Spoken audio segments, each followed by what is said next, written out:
নুজহাতুল মাজালিস নামক কিতাবের মধ্যে আছে, একটা গর্তের পিপিলিকা রব্বে কারিমের কাছে আরজি পেশ করে, আল্লাহ তুমি যদি একটু দয়া করে আমারে মদিনার রওজা দেখায় দাও, বাইতুল্লাহ দেখায় দাও।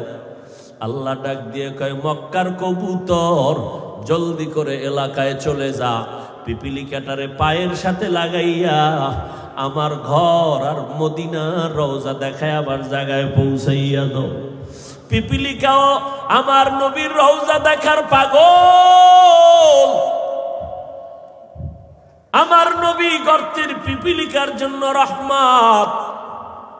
নবী রাস্তা দিয়ে হাঁটেন, দুপার্শ্বের গাছ নত হইয়া আমার নবীরে সালাম দেয়। আমার নবী হাঁটতেছেন, হরিণ নবীরে সালাম জানায়। আমার নবী হাঁটতেছেন, ভিন্ন ভিন্ন মাখলুক আমার নবীরে সালাম দেয়।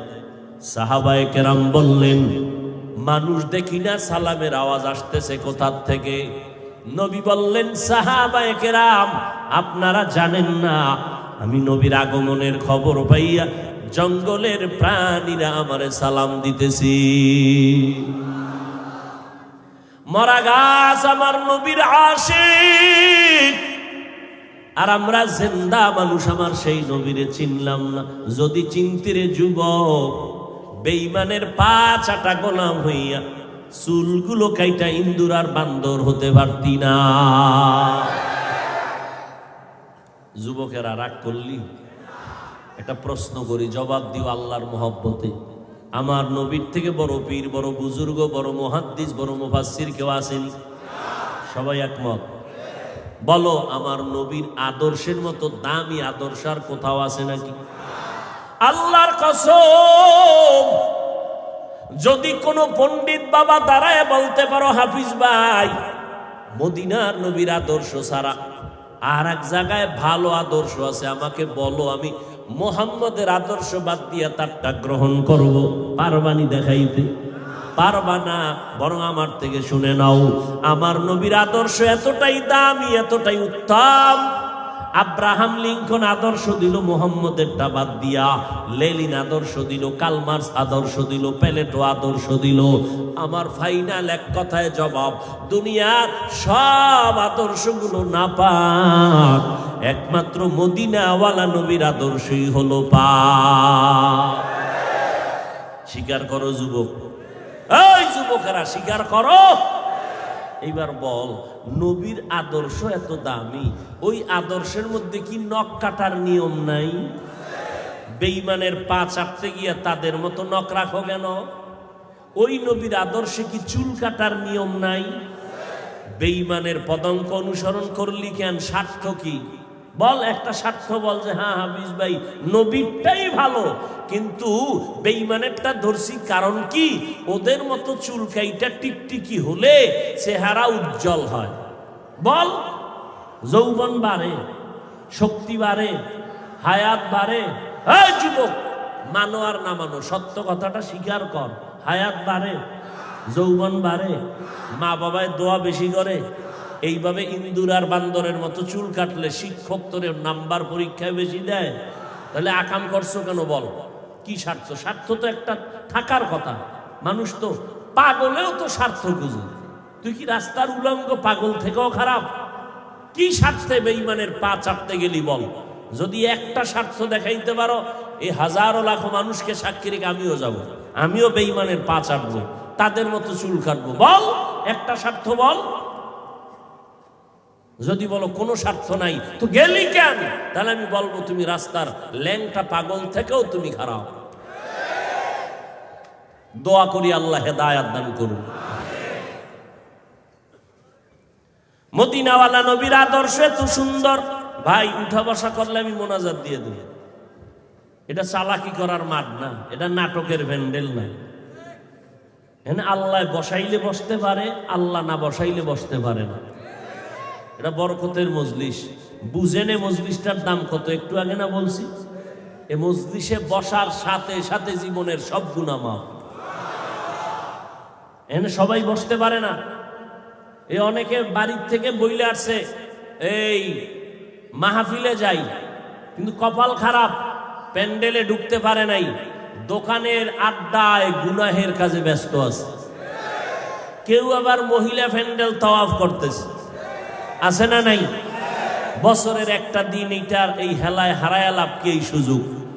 এই জন্য কত তারিখ দেওয়া থাকে এই সাক্ষাতের সময়টা, তো বহু যুবকেরা মহিলা প্যান্ডেল তাওয়াফ করে।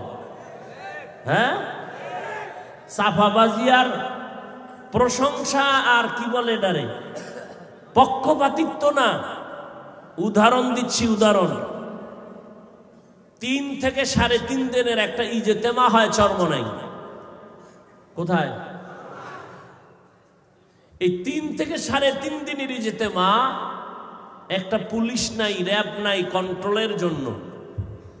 আশ্চর্য বিষয়, 3.5 দিন পর্যন্ত লক্ষ লক্ষ লক্ষ লক্ষ মানুষ, একটা মহিলা দূরের কথা, একটা বাচ্চা মেয়েও পাবেন না। হাজার হাজার দোকান, একটা দোকানের মধ্যে খেলনার কোনো জিনিস পাবেন না। আর আমগো ছোটখাটো মাহফিলে এখন এমন উন্নতি হয়েছে যে ওয়াজের প্যান্ডেলের মধ্যে সানাসুর বুট আর চাল হয়ে ঘুরে, এটার জুতা দিয়ে সাইজ করা দরকার। ওয়াজের প্যান্ডেল খাওয়ার জায়গা, এখানে আইলেও 2 ঘন্টা চা পান বিড়ি না টানলে ক্ষতি হবে। ও দোকানে যায় দেখেন, দুনিয়ার মহিলারা যেন আকর্ষিত হয়, এই জন্য কি কি লাগে এগুলো সব দোকানওয়ালারা নিয়ে আসে। তাহলে যুবক যুবতী নারী পুরুষ সব দোকানে ঘুরে, কই পর্দা, এদিকে রহমত ওদিকে গজব। কথা বলেন না কেন? আল্লাহ হেদায়াত দান করুন।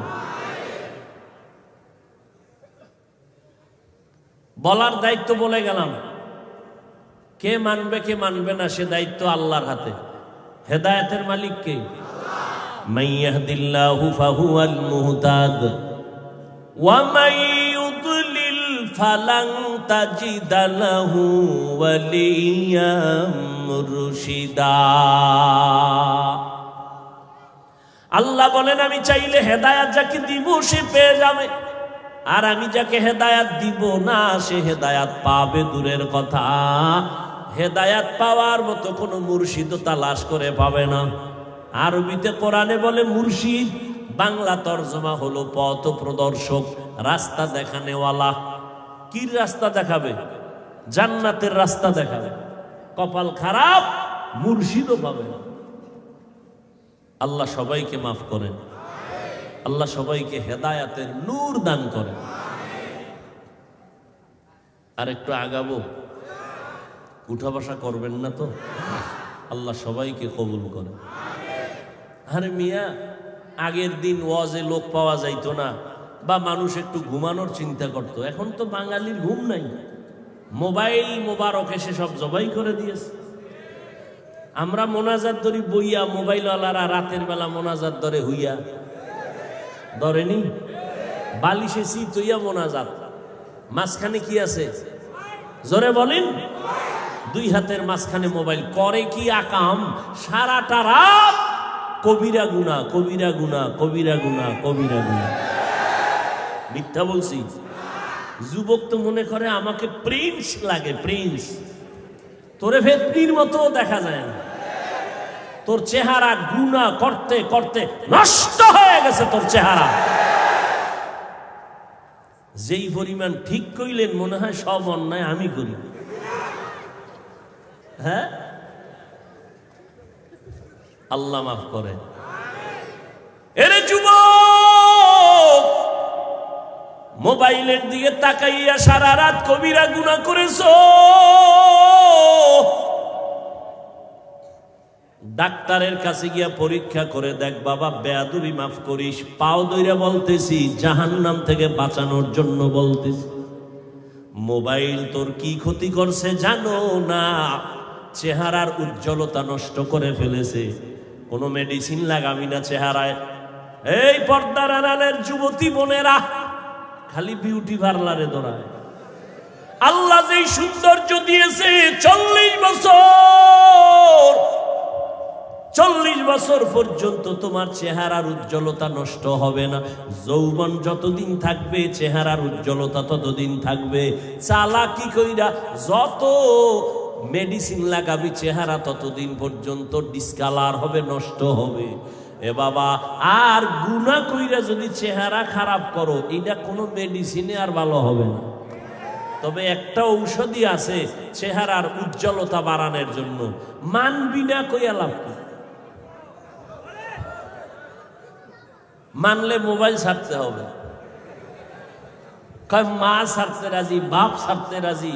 এক ছাত্র আমগো মাদ্রাসার হাকিকত, ফাকরি বেন্দা তাহাজ্জুদ পরে মোবাইল চালায় না, তদন্ত কইরা দেখি জুতার বাক্সের মধ্যে মোবাইল।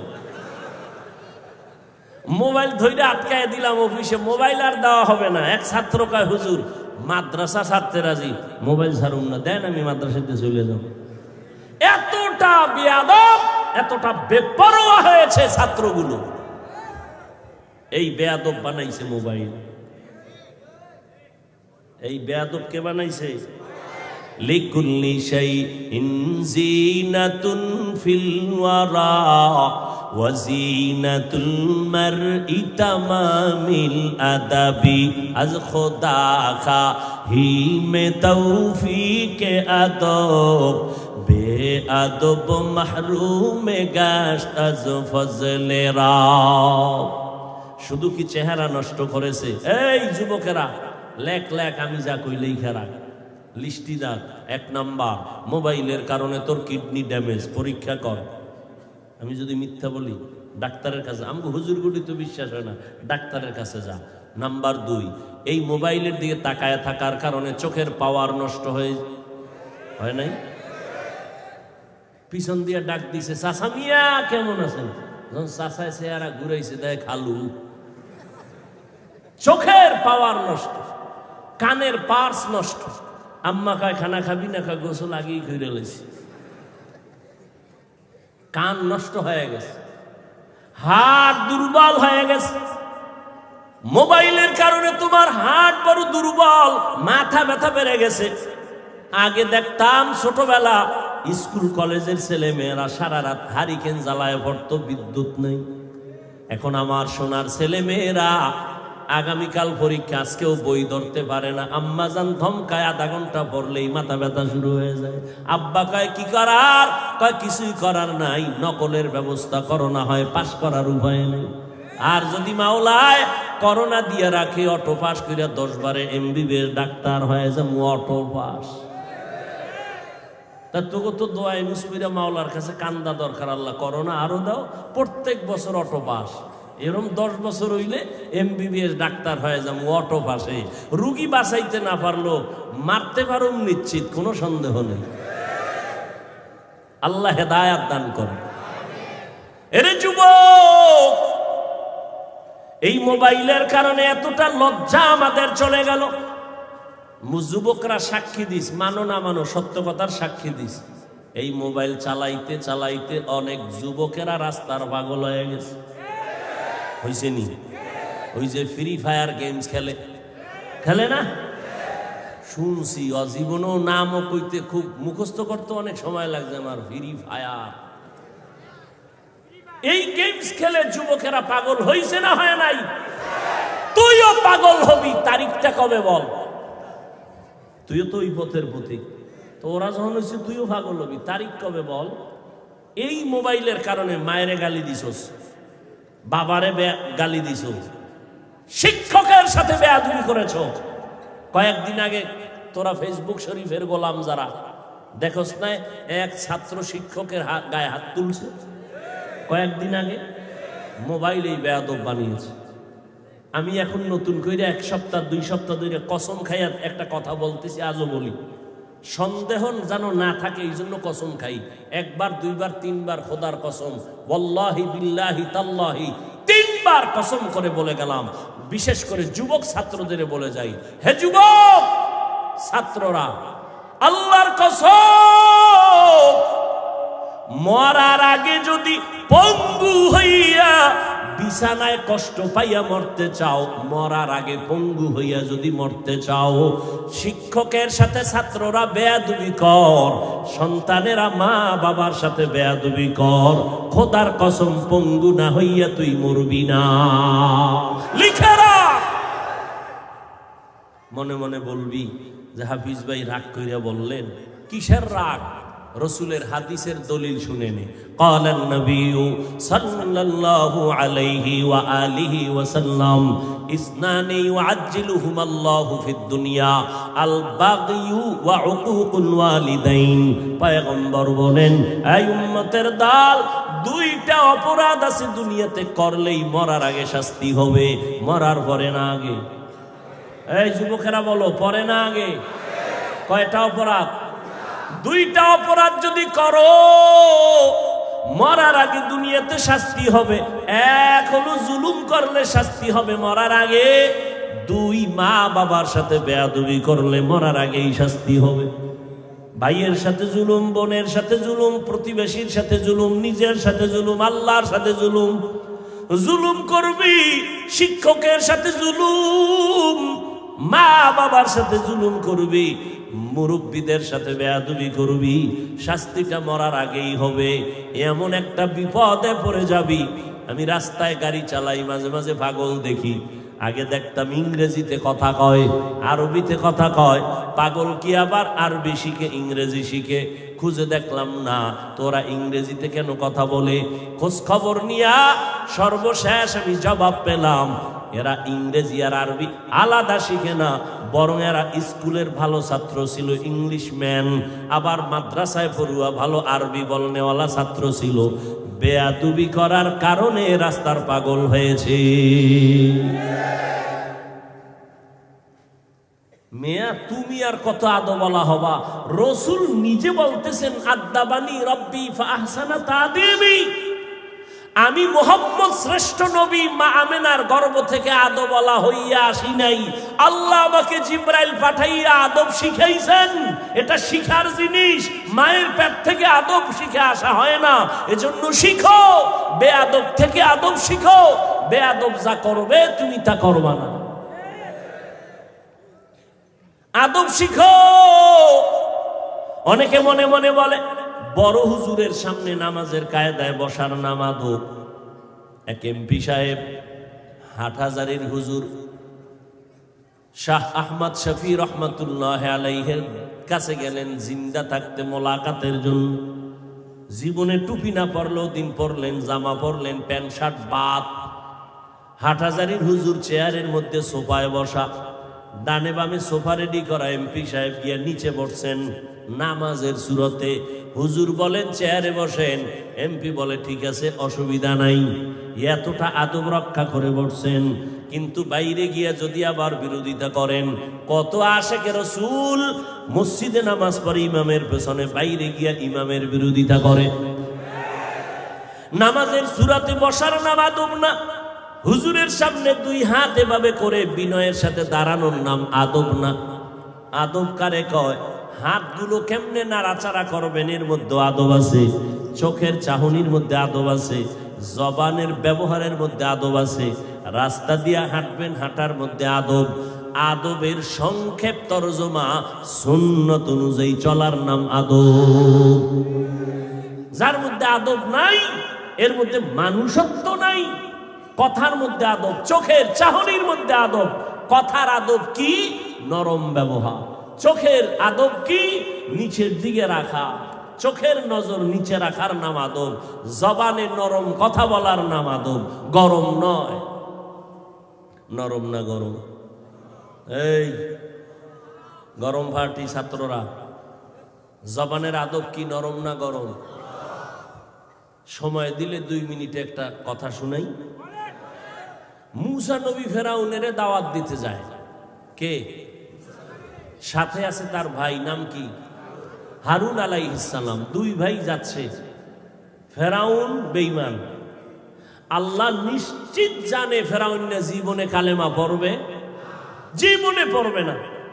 আল্লাহ জানেননি? যখন জানেন যে ফেরাউন জীবনে কালেমা পড়বে না, আল্লাহর বলা দরকার ছিল মুসা ইচ্ছারম যাইরে তুইয়া বিয়াজ। কিন্তু আল্লাহ কি উপদেশ দিলেন যাওয়ার সময়? ফাকুলা লাহু কাওলান লাইয়িনান লাআল্লাহু ইয়াতাযাক্কারু আও ইয়াখশা। হে পয়গম্বর মূসা, ফেরাউনের কাছে দাওয়াত দিতে যাও, খবরদার গরম ব্যবহার করবা না। লাইয়িনান নরম, দাওয়াত দিবে নরম ভাষায়। দুইটা উপকার হবে নরম ভাষায় দাওয়াত দিলে। এক, বান্দা হয়তো ফিকির করবে মুসা কি বলল, ভাববে, না হয় একটা ভয় অন্তরে ঢুকে যাবে যে উল্টা পাল্টা করলে গজবে পড়ে যাব। এই ঘটনার থেকে পাকিস্তানের মুফতি শফি রহমাতুল্লাহ আলাই বলেন, বর্তমান তকি ওসমানী দামাত বারাকাত উমর আব্বাজান বলেন কি জানেন? এই দুনিয়ার বক্তা সাহেবরা, ও আইজিনে কেরাম, ও দাই, ও খতিব, তোমরা যারা মুসলমানের বয়ান করো শুনো, তোমরা কি মুসা নবীর থেকে বড় দামি বক্তা? তোমরা মুসা নবীর থেকে দামি বক্তা না। যাদেরকে তোমরা বয়ান করো এরা ফেরাউনের থেকে খারাপ না। এরা ফেরাউনের থেকে খারাপ। যেই ফেরাউন জীবনে কালেমা পড়বে না, ওই ফেরাউনকেই যদি আল্লাহ উপদেশ দেয় নরম ব্যবহার কর, তোমরা তো মুসা নবীর থেকে দামি দায়ী না। যাদের বয়ান করো তারা ফেরাউনের থেকে খারাপ না। এরা সব মুসলমান, এরা আল্লাহ মানে, নবী মানে, কোরআন মানে, হাদিস মানে। ও বাবা, তাবলিগলারা যদি আজকে তজুমুদ্দিন থানার কেন্দ্রীয় মসজিদে ডাক দেয় নামাজ পড়ে বসবেন, তালিম হবে, ওই লাইনের লোকগুলো বসবে, ভিন্ন লাইনের লোক বসবে না। চরমনাইওয়ালারা যদি ডাক দেয় তাদের লোক বসবে, ভিন্ন লাইনের না। আওয়ামী লীগওয়ালারা যদি সভা দেয় বিএমপির লোক যাবে না, বিএমপি ওয়ালারা জনসভা দিলে আওয়ামী লীগ ওয়ালারা যাবে না, ঠিক নেই? কিন্তু এই প্যান্ডেলটা এটা কেমন কেমন একটা প্যান্ডেল, যেখানে সব লাইনের মানুষ আসছে দাওয়াত ছাড়া, ঠিক নেই? এটা চিন্তা করার বিষয় না যে তাবলিগওয়ালারা তালিমে বসাইলে অন্য লাইনের লোক বয় না, চরমনাইওয়ালারা ডাকলে বাইরের লোক বয় না, আওয়ামী লীগ ডাকলে বিএমপি নাই, বিএমপি ডাকলে আওয়ামী লীগ নাই। এটা কেমন প্যান্ডেল? সব লাইনের লোক, যারা আমাকে পাঁচকল্লি দেখলো গালি দেয়, এরাও সিফাগল্লিতে দাঁড়ায় দাঁড়ায় তামসা দেখতেছে, ঠিক নেই? এটা বক্তাকে ভাবতে হবে, এত লাইনের মানুষ, এরা কোন দলের ব্যানারে আসে নাই, এরা আল্লাহর মোহাব্বতে, রসুলের মোহাব্বতে আসছে। এদেরকে এমন ভাবে নরম ভাবে দ্বীনের কথা শোনাও, আমার নবীর ব্যবহার দিয়া অল্প টাইমে গোটা আরব বিশ্বকে আলোকিত করে ফেললেন। ফাবিমা রাহমাতিন মিনাল্লাহি লিনতা লাহুম ওয়ালাউ কুনতা ফাদ্দান গালিযাল কলবি লানফাদ্দু মিন হাওলিক। আল্লাহ কয়, ও নবী, আপনার হৃদয়টাকে আমি আল্লাহ রহমত দিয়া নরম বানাইলাম। যদি আপনার অন্তরটা একটু শক্ত হতো, মানুষ দলে দলে ভেঙে যাইতো। নবীর ব্যবহার এত সুন্দর, দুশমন আইসাও নবীর পাগল হয়া মুসলমান হয়। ও গো নবীর উম্মতেরা, হয়ে আজি দিশাহারা, কোরআন হাদিস রে চলো যখন যাহা চায় মনে, নবী বিনে কে তারাবে পুলসিরাত মিজানে, নবী বিনে কে তারাবে পুলসিরাত মিজানে। খারাপ লাগে আপনাদের? ঘুমে ধরছে? বাইরে গিয়ে হুদা মোবাইল চালায় রাত কাটাইবেন, কি লাভ হবে? এই যে এখানে কত আশেকরা বইয়া দাঁত ভেটকে রয়েছে, ফজরও ভরে নাই, জহুরও ভরে নাই, আসর ভরে নাই, মাগরিবও ভরে নাই, এসব ভরে নাই। বাসায় যাইয়া মোবাইল চালাইয়া ঘুমাইতে ঘুমাইতে ফজর দাও শেষ করবে, পড়বে না, ঠিক নেই? অথচ পয়গম্বর বলেন, বাইনাল আবদি ওয়া বাইনাল কুফরি তারকুস সালাহ। মুমিন আর বেঈমানের মধ্যে ব্যবধান হলো নামাজ। বেঈমানেরা নামাজ পড়ে না, মুমিনেরা নামাজ ছাড়ে না। আপনারা তো বয়ে বইয়া কত হিসাব করে, হ্যাঁ? কি হিসাবটা যে করে, ক্যালকুলেটর না কম্পিউটার লয়া বয়? হিসাব করে হাফিজ সাহেব সহ বক্তারা কত আরামের দিন কাটায়, না দুষ্ণুদুর চেহারা ভরের বাড়ি খাইয়া, আবার পকেট ভারী করে নিয়ে যায়, আবার হাইটে আসতে পারে না, আসমান দিয়াইয়া না, ঠিক নি? এই হিসাব করতে করতে 1 সপ্তাহ ঘুমায় না, মাথা গরম হয়ে গেছে। হিসাব। অথচ সমস্ত দুনিয়ার ডাক্তারেরা একমত, পৃথিবীতে কথা বলার থেকে কষ্টের কাজ আর একটাও নাই। এই যে একটা চিৎকার দেই, শরীরের 360টা জোড়ার মধ্যে গিয়ে আঘাত লাগে। ডাক্তারের আমগো কোনো চিকিৎসা করতে চায় না, কয় আপনারা নিয়ম ছাড়া চলেন, নিয়ম ছাড়া খান, নিয়ম ছাড়া ঘুমান, আপনাদের কোনো চিকিৎসা আমরা করব না। আমি বললাম যা পারেন করেন, না পারেন না করেন, মাওলা পাকের রহমত না থাকলে আমাগো বেঁচে থাকা সম্ভব না। আমি একদিন বলাইয়া না একটা প্রোগ্রাম করলাম, ঢাকা বা অন্য জায়গায় গেলে তো ডবল ট্রিপল প্রোগ্রাম প্রতিদিন 12 মাস। যখন বক্তারা ঘুমায় তখন আমার চাকা চলতে থাকে, কি বৃষ্টি আর রৌদ্র, আর এখানে একটা কইরাও তো 3টার বয়ান করতেছি, সময় দিতেছি। এই একটা চিৎকার পাগলের মতো হয়ে যাওয়া লাগে মাঝে মাঝে। মাগরিব পইরা একটু আমল কইরা শুইছিলাম, উঠা দেখি মাথা শক্ত হয়ে গেছে, এত প্রচন্ড ব্যথা। আল্লাহর কাছে একটু দোয়া চাইলাম যে আল্লাহ দিনের খেদমতের জন্য। আরে মিয়া আপনি কি বলবেন না বলবেন, আল্লাহ তো এই সূরাত দেখা বিচার করবে না, আল্লাহ দেখবেন কলবের হাল।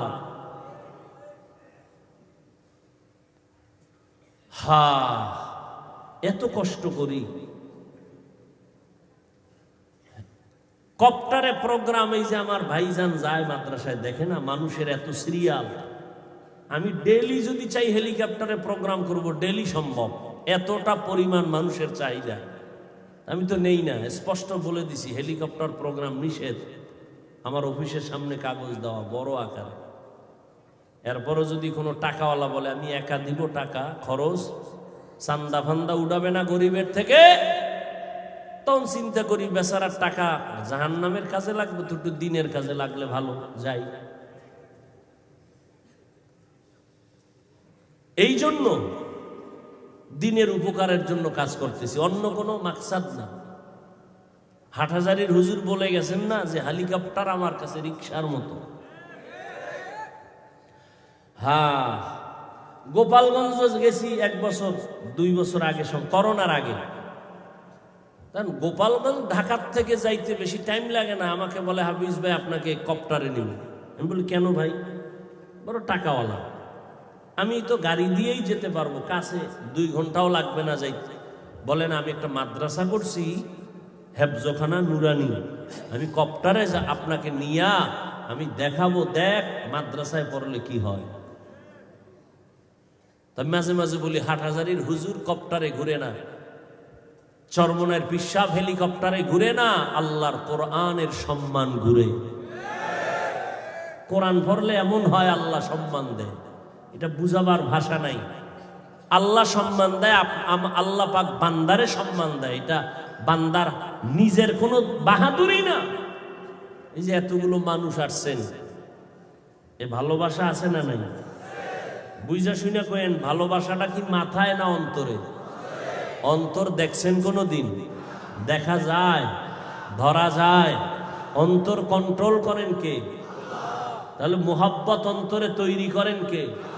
তো আল্লাহর কাছে বলেন, হিংসা করেন কেন? বলার কিছু থাকলে আল্লাহর কাছে বলেন।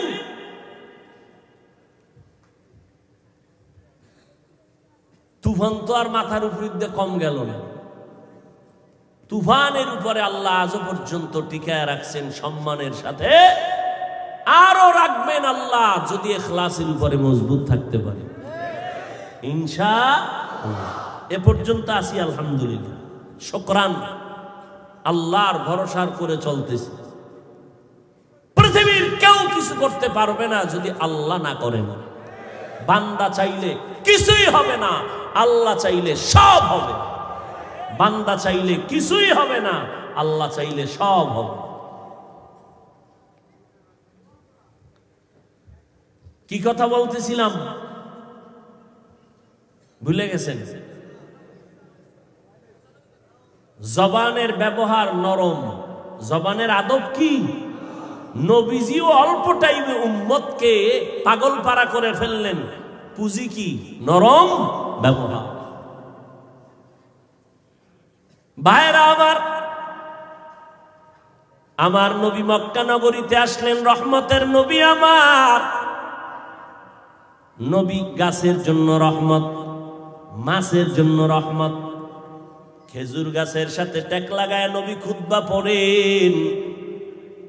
কিছুদিন পরে খুতবাটা পড়া বন্ধ করে ভিন্ন একটা মিম্বর বানালেন, খুতবা পড়বেন। মরা খেজুর গাছে আর পড়বেন না। হাদিসে পাকের মধ্যে নবী বলেন, মানুষ কান্না করলে যেমন আওয়াজ হয়, মরা গাছের থেকে তেমন কান্নার আওয়াজ শোনা যায়। সুবহানাল্লাহ বলবেন না? এই মিয়া বয়ান কিন্তু মুখস্থ করে করা যায় না। বয়ান হয় শ্রোতাদের মোহাব্বতের আলোকে, শ্রোতাদের আকর্ষণে বয়ান বের হয়। অনেক জায়গায় বয়ান করতে বসে খুঁজে পাওয়া যায় না বয়ান। আবার অনেক জায়গায় বসলে বয়ানের সীমানাই শেষ হয় না। কখন 2 ঘন্টা চলে গেল খবর নাই, 3 ঘন্টা চলে গেল খবর নাই। এটা শ্রোতাদের ইখলাসের উপরে বয়ান আল্লাহ বের করে দেন। আর বক্তাও ইখলাস নিয়ে যদি বসেন, আল্লাহ রহমতের দরজা খুলে দিবেন। মরা গাছ কাঁদতেছেন, সাহাবায়ে কেরাম বললেন, পয়গম্বর মরা গাছটা কাঁদতেছে আপনার জন্য। নবী আসলেন, এই খেজুর গাছ কাঁদো কেন? আপনার বিরহের বেদনা। কি চাও? আমি মুহাম্মদ দোয়া করে দেই, তুই তাজা হয়ে যা, তোর মধ্যে আবার ফল হবে, মক্কাবাসী তোর ফল খাবে। না নবী চাই না। কি চাও বল? খেজুর গাছ বলে, পয়গম্বর এখানে আমাকে দাফন করে দেন, জান্নাতে আপনার সাথে একত্রে থাকবো। নবী ওখানে দাফন করলেন। কিয়ামতের ময়দানে নবী ওয়াদা করলেন, আমার সাথে জান্নাতে থাকবা। উস্তুনে হান না না আজহাজরে রাসূল নালামিজাত হামচুয়ার বাবে উকুল। নামটা হলো তার উস্তুনে হান্নানা। মক্কা মদিনায় যাবেন হাজী সাহেবরা, রওজা মুবারকের পাশে ওই যে নবীর মিম্বর, ওখানে একটা পাথরের পিলার আছে বড় মোটা। পিলারের উপরে গোলাকার আরবিতে লেখা আছে সতুনে উস্তুনে হান্নানা। এই পিলারটা উস্তুনে হান্নানার খুঁটি। এই গোড়ায় যদি নিচের দিকে যাও, আজও গেলে নিচে পাইবা আল্লাহর নবীর দাফন করা সেই মরা খেজুর গাছের মিম্বর, ওখানে দাফন করা আছে। এরে নবীর উম্মত, বেঈমান আবু জাহাল হাতের মধ্যে পাথর নিয়ে কয়, মুহাম্মদ। আপনারা কি বলবেন? দেখছেন? বলেন বলেন। हर के बाशुद आमिले सल्लो मुदाम आतिशे दोज़ख शावद बरवाए हाराम। সাল্লাল্লাহু আলাইহি ওয়াসাল্লাম পইরেন কামুইব। জীবনে কি করলেন? বৃথা জীবন। যৌবনের ইবাদতের দাম অনেক বেশি, কিন্তু যৌবনটা গুনায় গুনায় কাটাইলেন। জিন্দেগি মে बंदगी तू कार नहीं, जिंदगी में बंदगी तू कार नहीं, जिंदगी में बंदगी शर्मिंदा है, जिंदगी में बंदगी शर्मिंदा है। যুবকেরা আল্লাহর দিকে তাকায়, খারাপ লাগছে। এখন একতারাওয়ালা যদি পাশে থাকতো কি পরিমাণ বাইরেই তো।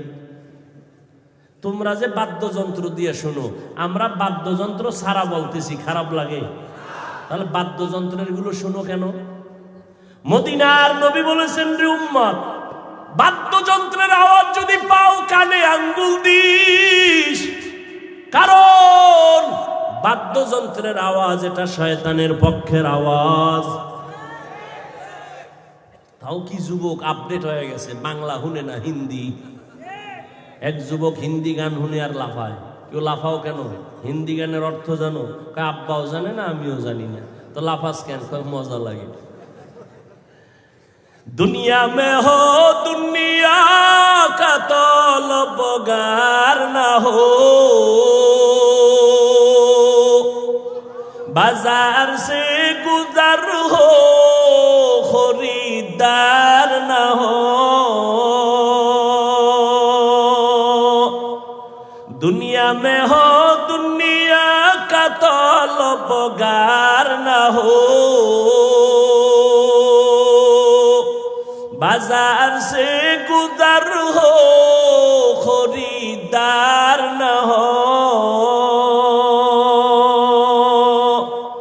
ये दुनिया एक मिसले कागज फूल है, ये दुनिया एक मिसले कागज फूल है।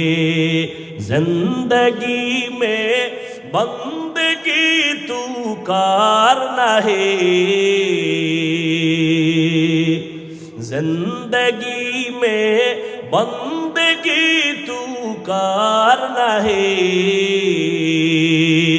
जिंदगी में बंदगी शर्मिंदा है, जिंदगी में बंदगी शर्मिंदा है।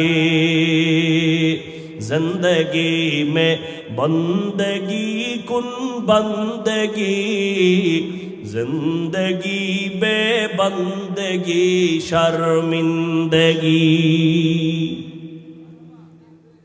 জবানের আদব কি?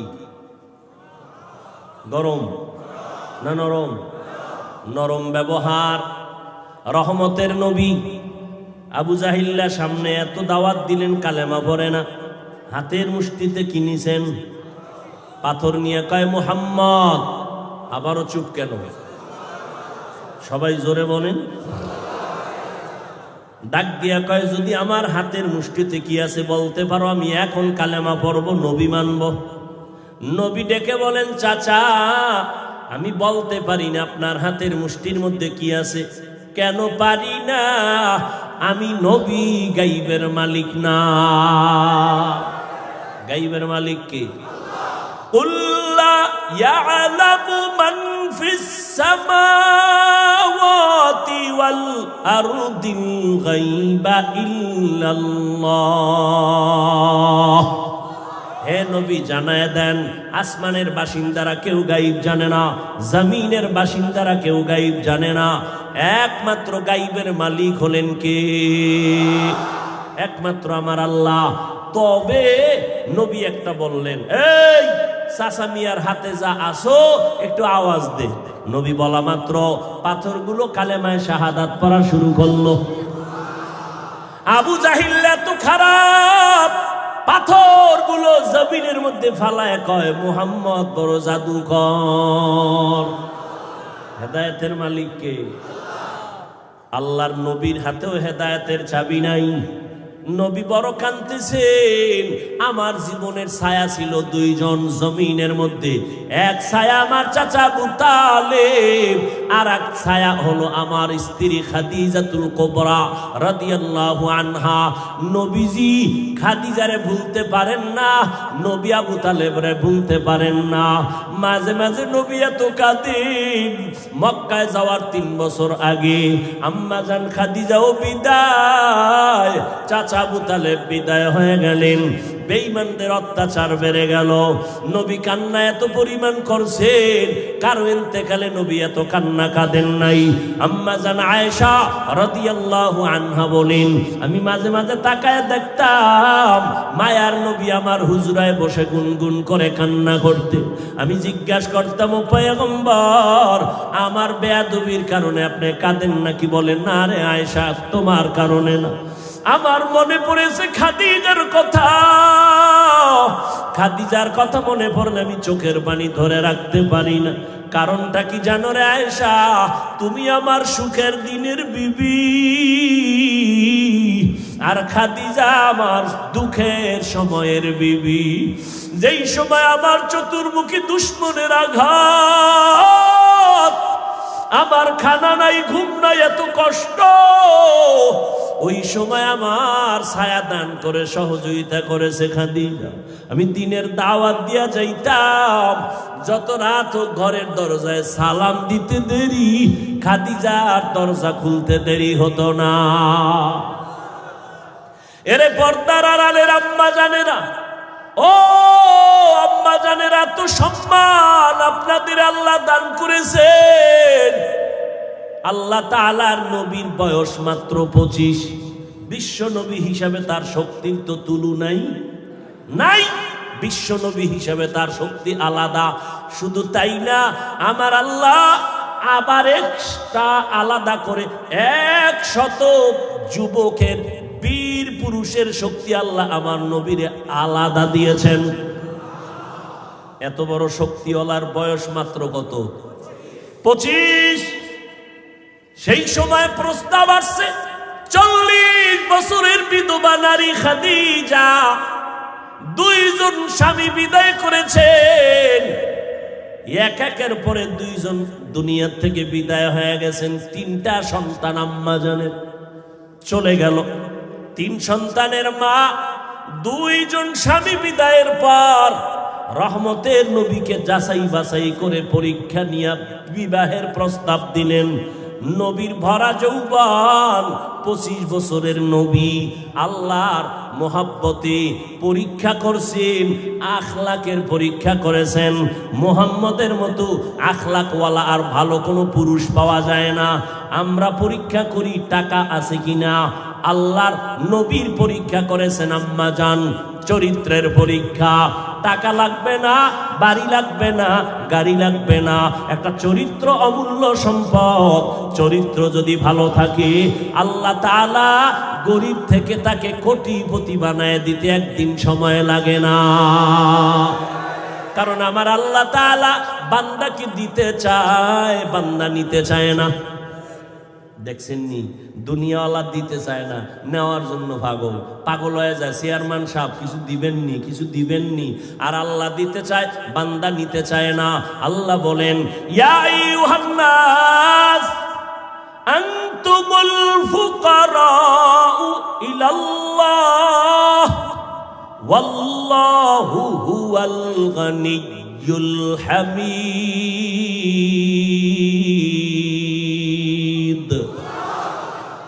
আল্লাহ তাআলা বলেন, এই মানুষেরা তোমরা বড় ফকির, আমি আল্লাহ হলাম ধনী।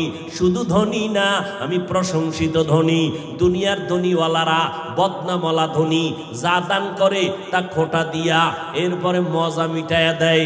এই মসজিদটা দেখছনি, আমি দিয়া টাকা দিয়া করছি, মাদ্রাসাটা আমার টাকায় হয়েছে, অমুক যা রাস্তা কালবাট আমি করেছি।